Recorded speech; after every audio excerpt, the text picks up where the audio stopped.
Hello everyone! Welcome back on my YouTube channel. So, good morning, good afternoon, good evening sa lahat kung saan man kayong sulok ng mundo. So, ngayon po i-share ko lang sa inyo yung naging experience ko sa K1 or Fiancé Visa US interview. So, yung schedule ko nga pala, it was December 3, 2024. Alas 8 po siya ng umaga. So, nung pagdating ko dun sa US Embassy, dala ko lahat ng mga requirements ko, which is yun doon na yung mga passport, yung mga K1 requirements. Ilalagay ko po siya sa another video ko for the requirements of the K1 visa or fiancé visa. So, ngayon po, nung andun ako sa US Embassy, I mean. So, pag ko doon, nag-grab lang kami. Pag stop ko doon, meron ng mga naka-line up na mga aplikante. So, meron na doon naka-schedule na 9, 10, 9:30, 8:30, ganyan. So, ako 8 o'clock. Sa labas kami noon, naka-line up. Meron doon kada queue, may nakalagay na 8:30, 7:30, 9 o'clock. So, yung time ko is wala doon. So, kaya nagtanong kami sa guard na I have a schedule for 8 o'clock. So, yung guard sabi niya, diretso na. So, nang pag-line up na namin doon sa guard, may staff doon na i-check lang yung requirements mo, which is yung passport, at saka yung appointment schedule mo. Tapos, pina-proceed na kami dun sa loob. So, after nung nasa loob na kami, check lahat, mga security, dapat wala kang gamit, wala kang cellphone. So, in my case, andun yung fiancé ko. So, nilive ko lang lahat nung sa kanya, yung bag ko, cellphone, kasi bawal po yun sa US Embassy. Bawal po siya sa loob.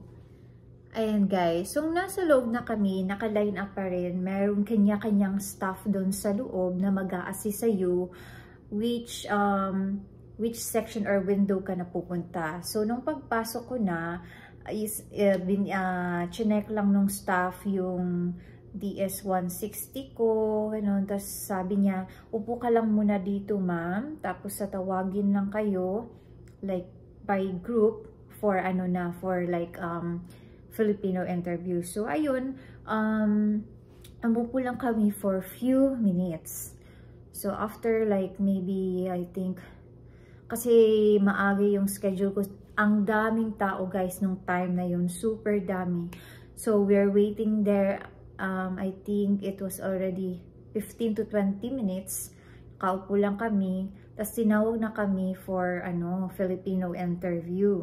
So, since yung sa akin is bayad na ako online, no need na ako pupuntang yung cashier for payment.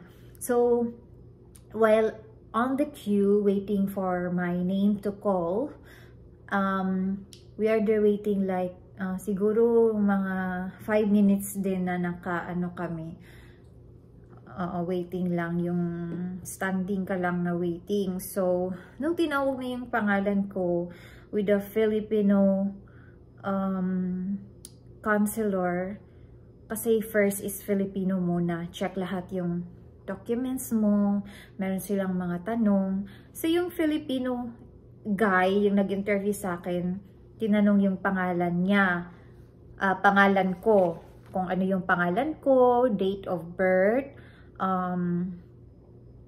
kung single ba ako. Sa case ko naman is I'm annulled.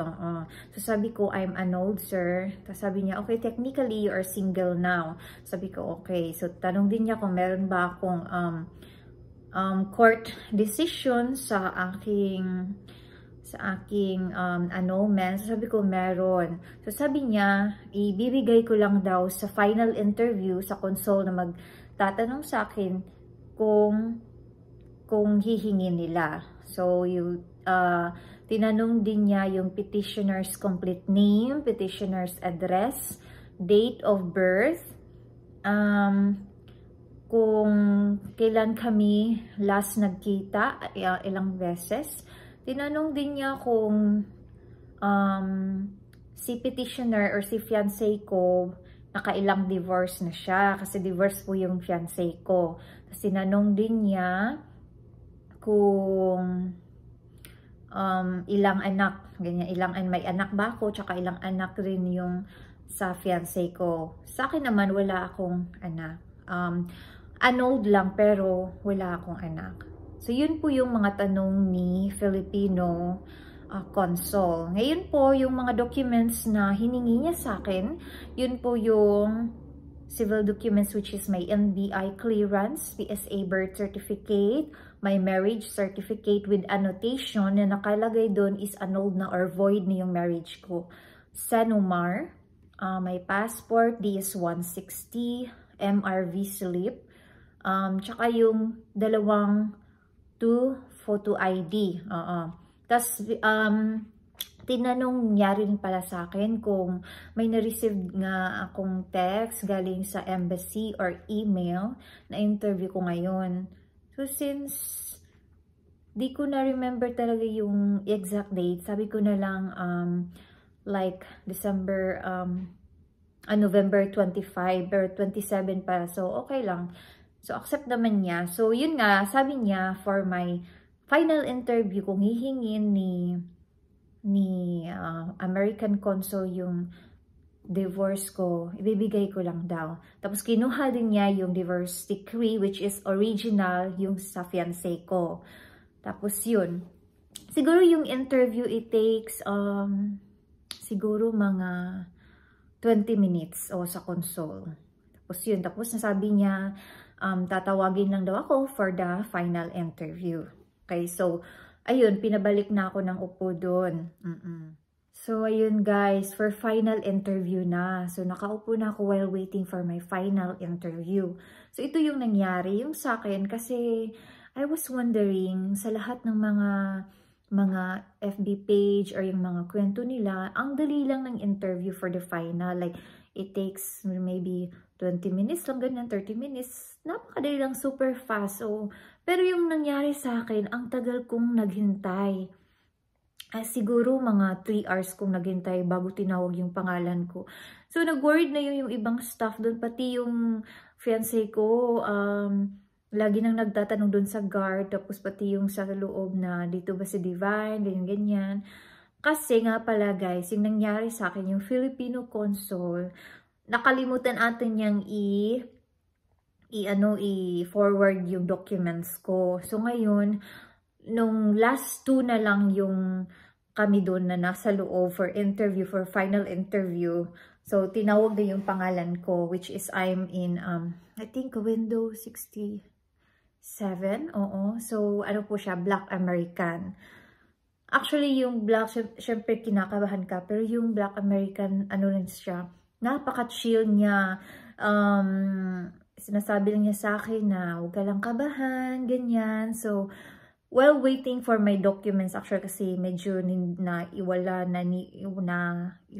nung Filipino consul din niya na forward. So, while they looking for my documents, so chinek lang niya dun sa computer, ganyan. So, check niya yung mga background, ganyan. Tapos, after maybe 1 minute or 2 minutes, while checking, hinandle niya sa akin, in-over niya sa akin yung pamphlet na for domestic violence, ganun. So, parang sabi ko, may pass already, sabi ko nun sa, sa isip ko. Tapos nun, after 1 minute, binigay na nung nasa loob yung nasa loob na staff, yung mga documents ko. So, sabi niya, finally, it's here. So, okay, tell me your complete name. Sabi niya ganun, yung date of birth ko rin. Tapos yung name ni petitioner, ni fiancé, yung birthday niya, yung address niya dito sa Florida, yung trabaho niya, tanong din siya kung nakailang divorce, how many times we met, when is the plan of our wedding, when was our engagement, how many times you met in person. Tanong din niya na have you been involved in any crime? Yun yung mga tanong ni Black American.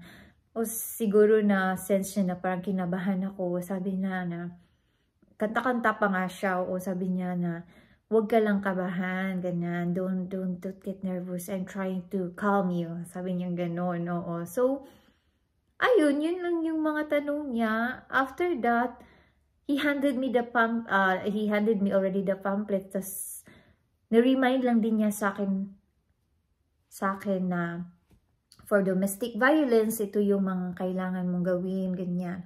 Tapos sinabi na niya, tapos ako medyo confused pa. So, kaya nagtanong ako sa kanya, am I approved? Sabi niya, yes, you're approved. So, within 1 week, 3 days to 1 week, sabi niya ganun, yung visa is i-email na sa akin. So, I'm so happy, guys. So, even though I was waited there for maybe 3 to 4 hours for my final interview, at least yung sa Black American na mga tanong niya is super dali lang. Di kagaya nung ibang mga consul dun. Naririnig ko sa ibang tanong nila is how much money they sent, your petitioner sent to you. Ganun yung mga tanong nila, guys. Pero sa akin, walang tanong na ganun. Siguro dahil last two inter-applicant na na iwan. Siguro yun din. So, napaka-smooth lang yung